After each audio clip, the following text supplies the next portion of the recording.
Hey there Internet, what's up? Son of Terra 92 here, and we are currently in intergalactic space, and I am wearing a spacesuit.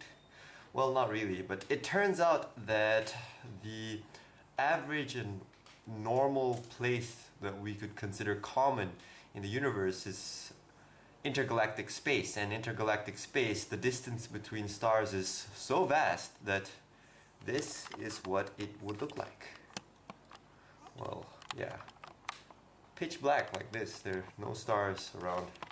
Not here. Anyway, you guys should go look up this video by quantum computer scientist David Deutsch on TED, from TED.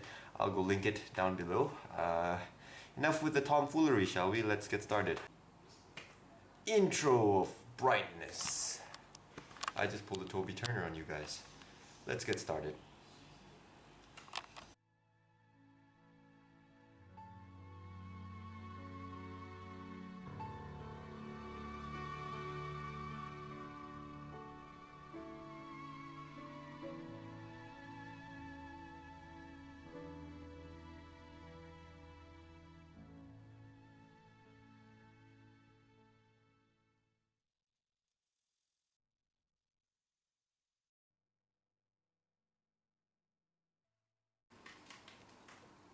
Hey there YouTube, what's up? Son of Terra 92 here, and this is a Science Epic video log. Welcome to a new video series here on Science Epic called The Melodies of Life. This new video series will be aimed at exploring the branch of science commonly known as chemistry. Now, I would like to launch this new video series not with one of my typical lengthy introductions, but instead with the very wise words from a very wise man. So if everyone would please welcome Professor Michio Kaku. Roll the clip. Which set into motion something called string theory, which explains all, we think, the subatomic particles of the universe. The protons, electrons, neutrons, neutrinos, they're nothing but notes, musical notes on a vibrating string. The laws of physics are, in some sense, the laws of harmony of this vibrating string. Chemistry is nothing but the melodies you can play on these strings. The universe is a symphony of vibrating strings, and the mind of God is cosmic music vibrating through 11-dimensional hyperspace. Now, if you take note of his words, you might have heard that he mentioned something about the laws of chemistry as being likened to melodies playable on strings that exist in nature, and that the universe is a symphony of strings playing music that resonates through 11-dimensional hyperspace. To the average layperson, this may seem like a very bold statement. Terms such as cosmic reverberation and 11-dimensional hyperspace seem more fitting to belong in a work of science fiction rather than science fact. But reality has always had a way of humbling us human beings, even after we thought we had it all figured out before this. Now, I'm a musician. I know I'm not a professional, but I do know a thing or two about music. To me, melody is a feeling, a string of notes or chords put together to demonstrate emotion. Through melodies, musicians are able to project the deepest of messages and reach out in a way that words can sometimes fail. As the old saying goes, when words fail, music speaks. But what does this have to do with cosmic melodies, and how are we related to the so-called songs of superstrings likened to the laws of chemistry as introduced by Professor Kaku? Well, it turns out that chemistry, the study of matter and its interactions, can indeed be considered the way in which the universe portrays its beauty and elegance. It does this via chemical reactions, interactions between components of stuff. Chemistry is the study of change, as most modern textbooks will tell you. It is one of the major branches of science, and it commonly acts as a unifier between the other branches such as astronomy, physics, and even biology, etc., etc. It does this by providing an organized and uniform scheme to the apparently chaotic and random interactions of stuff on a molecular or atomic level. It even does a fairly good job of explaining the bulk mechanics of the very tiny, the very small. Although it's not as accurate as the quantum theory. However, that's not to say that chemistry isn't related to the quantum theory. That's a topic best reserved for a later video. Going back to the subject of chemical reactions. Chemical reactions happen everywhere in nature. Some are complex and exist in stages, while others can be short-lived but are spectacular to behold. They can happen on a very large scale, or they can happen very discreetly, to the point that we don't even notice they're going on. As I mentioned before, they happen everywhere, from the hearts of massive stars to hydrothermal vents deep in the Earth's oceans. Even in our bodies, matter is interacting in a way that we wouldn't ordinarily notice it, but its occurrence remains so crucial to existence that life would be an impossibility without it. Today we will be taking a look at some of the more unique interactions that happen in nature, how they happen, why they happen, where they happen, as well as their significance towards the humble Earthnoid. Now, chemical reactions are normally accompanied by changes in energy. We won't be going into the definition of what energy is, but sometimes this energy is released, causing surrounding temperatures to increase, while in other cases the surrounding temperature might decrease due to the fact that the energy is absorbed. Now, the former is known as an exothermic reaction, while the later is known as an endothermic reaction. Now come with me on a journey to the heart of a star. It is here that a very important reaction occurs that makes possible the stuff of life on distant planets. Thousands of light years away, a star is burning nuclear fuel to produce elements heavier than hydrogen, such as iron and carbon, elements that eventually end up on our planet, in the environment, and in us. On a clear night sky, thousands of these burning reactions can be seen. They account for but a fraction that occur within our galaxy, let alone the entire universe. The night sky is a spectacle of burning nuclear foundries, and our own home star is but a typical one when compared to the backdrop of that vast ocean of cosmic wonder. This particular stanza in the Melody of Life is known as nuclear fusion, a reaction that produces tremendous amounts of energy by combining two light nuclei into a much larger and heavier nucleus. The energy released by this reaction can be measured in eV, or electron volts. A typical thermonuclear reaction between isotopes of hydrogen, tritium and deuterium would produce around the orders of magnitude of 17.6 MeV, or mega electron volts. This reaction is common within the heart of a star due to the presence of the immense temperatures and pressures required to ignite such a massive solar furnace. However, on Earth, a similar reaction would be difficult to produce due to the lack of the necessary conditions. You could just imagine the prospect of solving today's energy crisis if we could harness the power of a star in its entirety. Fossil fuels would be a thing of the past, and today's cutting-edge automobiles would be better off serving as museum relics.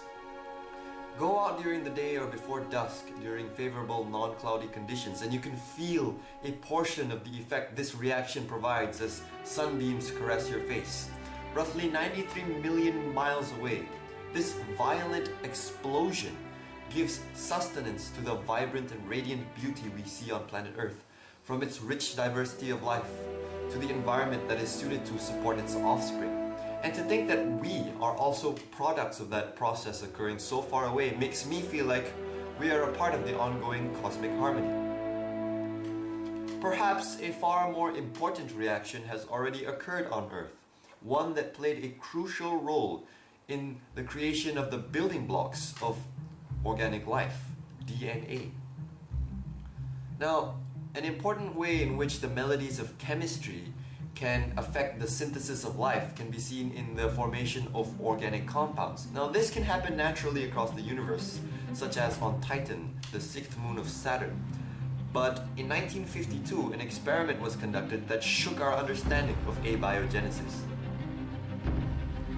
Scientists Harold Urey and Stanley Miller reacted methane, ammonia, water vapor, and excess hydrogen gas to an electrical discharge in an attempt to simulate the toxic and volatile environment of early Earth. You see, our planet wasn't always the sparkling blue-green oasis that we see today. It was once a violent place riddled with volcanoes. Once upon a time, it looked like a violent depiction of hell. Later simulations of the same experiment were conducted using ultraviolet light, the same type of electromagnetic wave in solar radiation. Even today, after re-evaluating the data left by Miller and adding new chemicals into the mix, such as carbon dioxide and sulfur, the potential variety of organic compounds able to be formed was found to be far greater than initially thought. It seems that there can be more than one tune to the melody of life. Now, the idea wasn't to conduct this experiment and have some sort of eight-legged creature crawl out of the test tube. It was to show that given the correct ingredients and conditions, the original building blocks for the constituent of life, amino acids, the precursors to proteins and eventually DNA, were reproducible in the laboratory. Now, the conditions of early Earth took more than hundreds of millions of years to form the first organic compounds.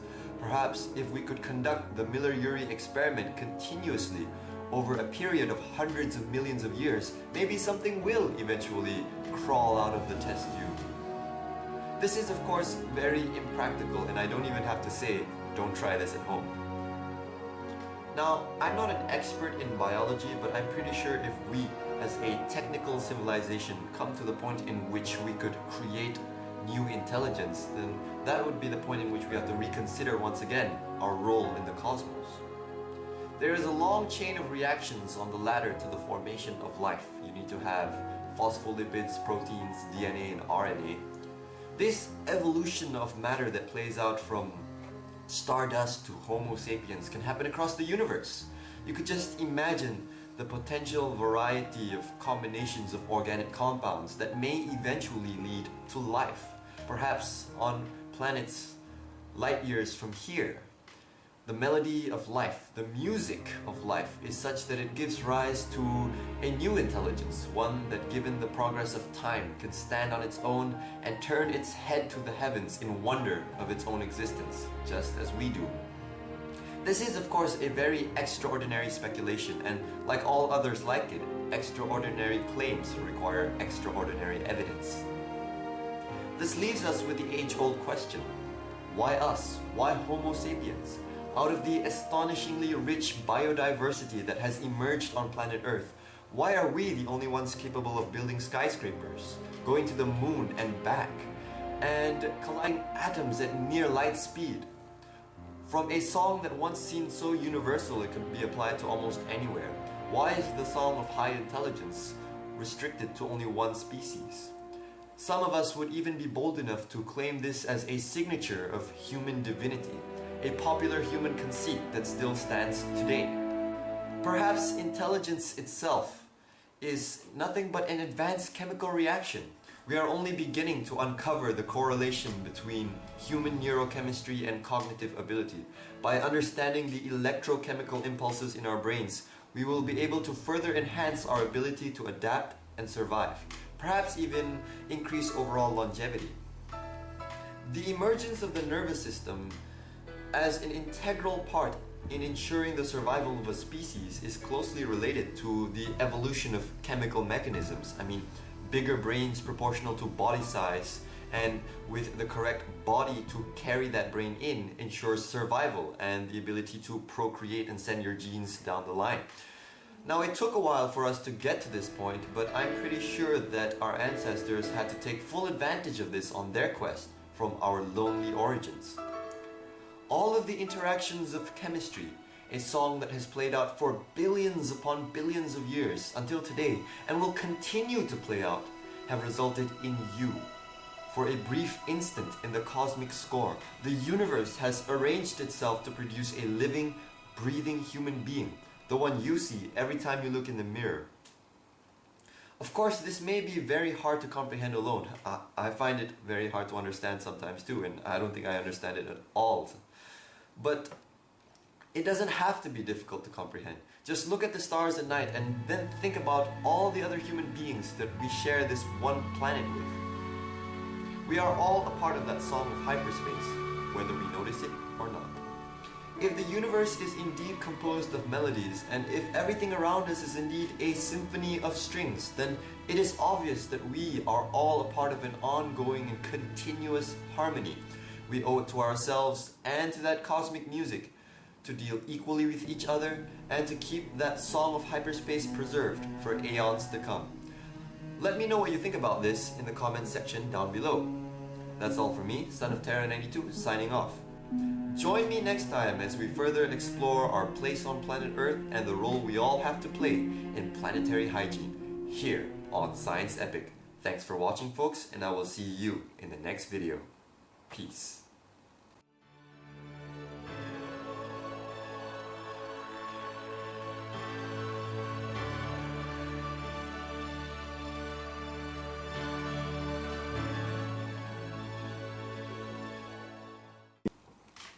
Hey there guys, what's up? I just finished shooting that video. Not bad, I guess. Tell me what you think about it. I really accept the feedback, and I want to make this short post to tell you guys about this thing I'm starting within the next few months. It might be a bit slow because I'm starting on my grad school studies, but I'm starting a new channel. It should be going up later on. I'll inform you through the next video log. It's going to be called Technologeeks. And because I'm an engineering student, I'm going to be focusing on the practical aspects of technology and science. So you're not going to listen to me blabber and banter on about useless things. Instead, you're going to watch me and a bunch of my other friends kind of get our hands dirty with circuits and stuff and computers and all that junk. Yeah, expect lots of nerdgasms. So thanks for watching, guys. Rate, comment, subscribe, and I will see you guys in the next video, which will be in not that far off actually. So